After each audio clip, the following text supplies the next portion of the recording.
Nice. Hello everyone, welcome to This Week at X. Today we're going to start with Nabil Abdurrashid. He recently appeared on some TV show that I couldn't give a crap about. The video clip was doing its rounds though, because he was making it quite clear to the host and the guests that migrants basically keep the NHS afloat. He tweeted the clip out with "Keep migrants out of your mouth when you complain about the NHS. Migrants are probably one of the main reasons we still have one." Probably is a very important word, because you're asserting then, aren't you? You really should provide sources to back your claims, but that's quite common. People don't like to do that. The NHS does not work. Why? Because the nurses are overworked and underpaid. Because many of the doctors rather be GPs where they don't see patients and are overpaid for doing nothing. Bureaucracy takes up a vast chunk of the NHS budget, and services provided to patients has been negligible for well over 30 years. It has been going down for a long time as well. Devolved administrations in the UK have control of their NHSs and they're getting worse as well. Growing populations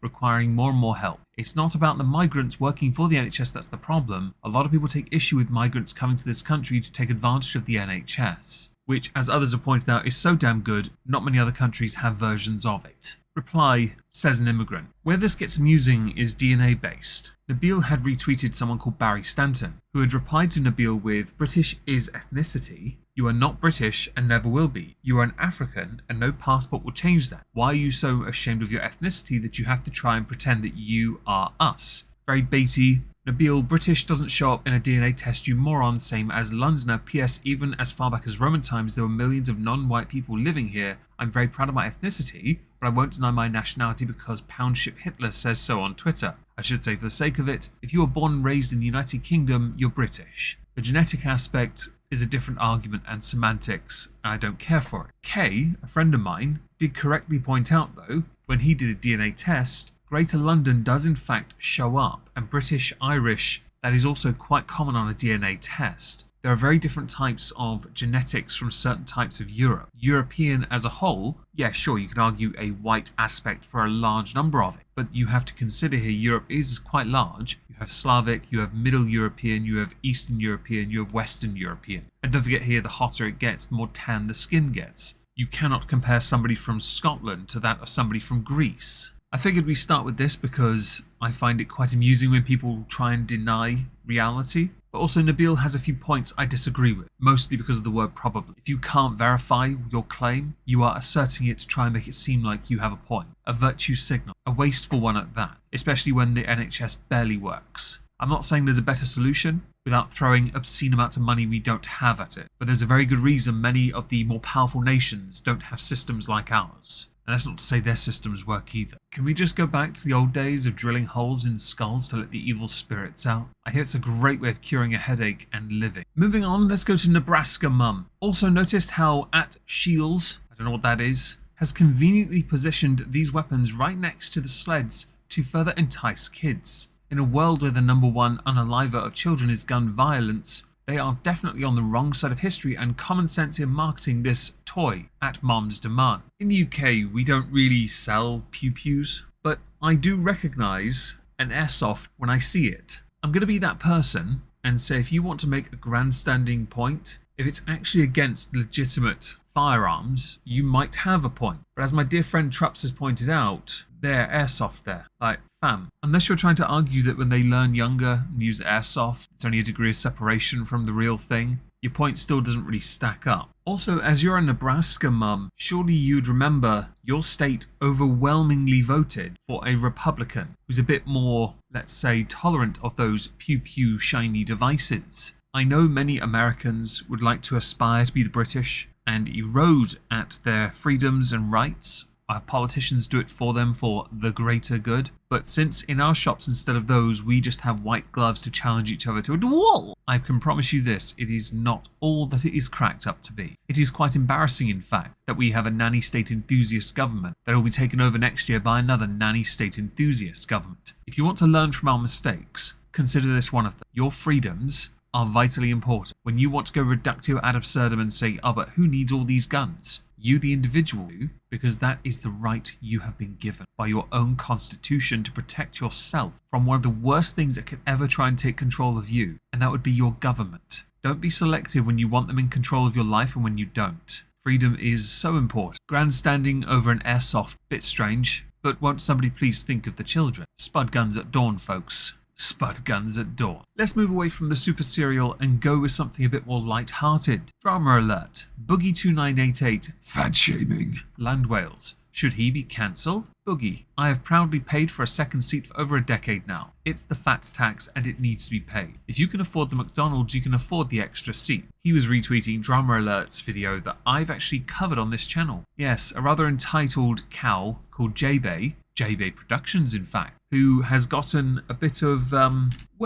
generosity given from Southwestern Airways, airlines, airplanes, those guys. Free seats, yo. Of course, I'll link that video down below if you want to watch it. I do not support the idea of giving free seats to people who need to pay for two. Is Boogie fat shaming? No. Boogie is pointing out that Boogie does not stand in alignment with the fat acceptance movement or with body positivity. Tipster. Damn bro, if you're gonna ride my peen this hard, at least make sure to make me come. Included a short clip, which has also got a tweet of Nick Diorio. I apologize to H3. In a previous tweet, I called him unfunny. I did not do the proper research. I'll do better. Wonderbread. Why the F would you tweet this? Reply, because unlike you, I'm not afraid to be a effing Chad. I said what I said, and if anyone doesn't like it, cope. Tipster had done a clip for the streamies. I don't know if it was legit or not, but the clip had the Madood thing and having a sip of a drink, toasting Madood and all that crap. It was kind of cringe. I'm not playing it, don't worry. Boblax had tweeted this part out, and later Tipster unblocked me yesterday to see if I would praise him for being on H3, then reblocked after I reposted his cringe tweet about wanting Nick to make him cum them out. No offense to you, Tipster, and I hope you see this,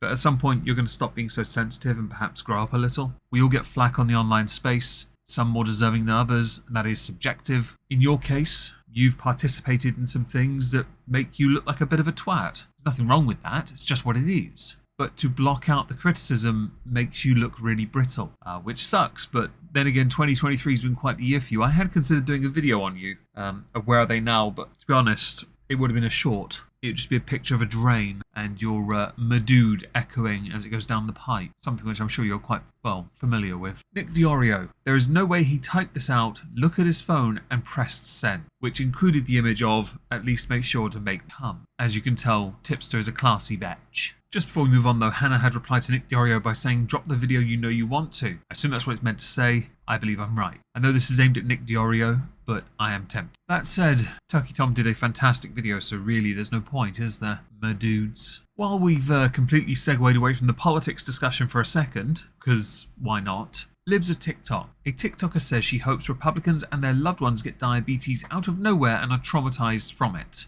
I'd love to know what the motivation for this video was, but there's no harm playing a clip, right? Good afternoon. If you're a Republican voter, I want you to listen real close. I sincerely hope that someone who you can't live without, who your life would fall apart if that person disappeared off the face of the earth. If you're a Republican voter, if you are a die-hard GOP voter, I sincerely hope the person you love most gets a surprise attack of diabetes. Yeah, I still don't understand.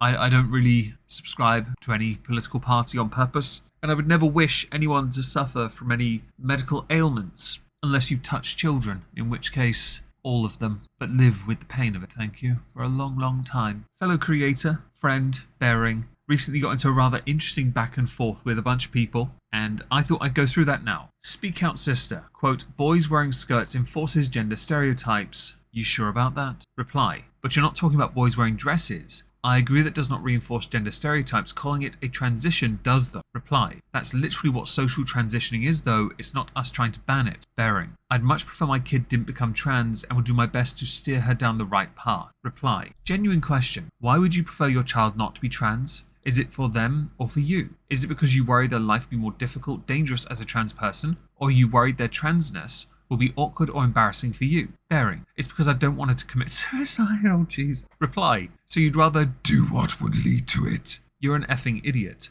You're a monster incapable of unconditional love and would rather try to brainwash and abuse your child, then dare just love them as they are. Bering retweeted this with "Big Mad." He later put out a poll. Gender dysphoria is a mental disorder listed in DSM-5. Trans people face discrimination, harassment, and high levels of unalive ideation. This is bad. Everyone deserves to live their life as they wish, pursue happiness. Would you prefer your child to be transgender or normal gender? Resoundingly, normal gender. Now, to be honest, you would want your child to be the very best version of themselves. Of course, you want them to be the gender they were born, because transitioning, gender dysphoria, is a mental health condition that manifests physically and requires help. You don't want your child to go through any struggle, so of course you're not going to want your child to be trans. That's not trying to erase the identity of a trans person at all. This interaction went on for a lot longer because people got really angry with him for taking a very firm stance that he doesn't want his daughter to be trans. So he will help her the best he can to be herself. If that happens to be trans later on, then of course I have no doubt he'll support her. He retweeted one of his other tweets by saying, "I seem to have annoyed some of they-thems."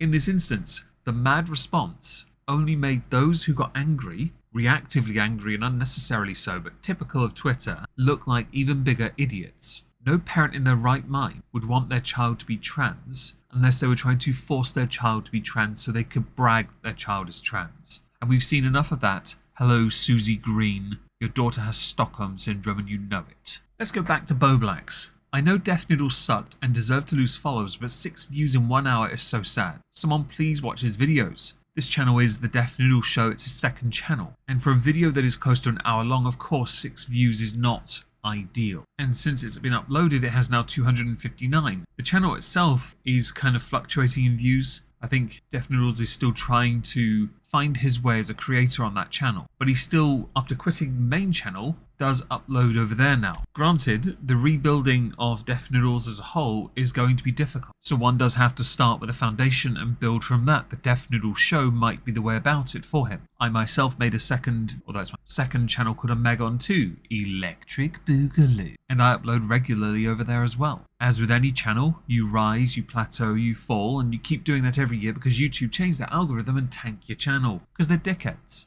Boblax did have a suggestion, actually, a rather good one. H3 Podcast could do an interview with Dennis about what it was like to be cancelled and lose it all. It's the least Ethan could do after Dennis defended him to the death when he was getting loose. No offence to Ethan Klein, but he is a leech for the wrong reasons. His podcast is shite, but it could help someone like Deaf Noodles rebuild themselves to be able to then bring in a newer audience. It could help. It's unlikely, but it could. Let's finish the video strong with Pearl Davis. She amuses me. I'm sorely tempted to do a longer format video on some of her tweets because, man, she just hates women, especially the single one. It's so funny how you all simp so hard for fat wives. No, having a kid isn't an excuse to be fat. You're supposed to be in shape for your husband. But how would you know? As others point out, it might be a tad hypocritical for you to make these claims about what a woman should be for her husband, subservient of course, when you yourself are unmarried, you don't have kids. In fact, you don't have any of the things you crap on women for not having. So it's not from a position of authority, it's from a position of, I'm one of you oiks, be better.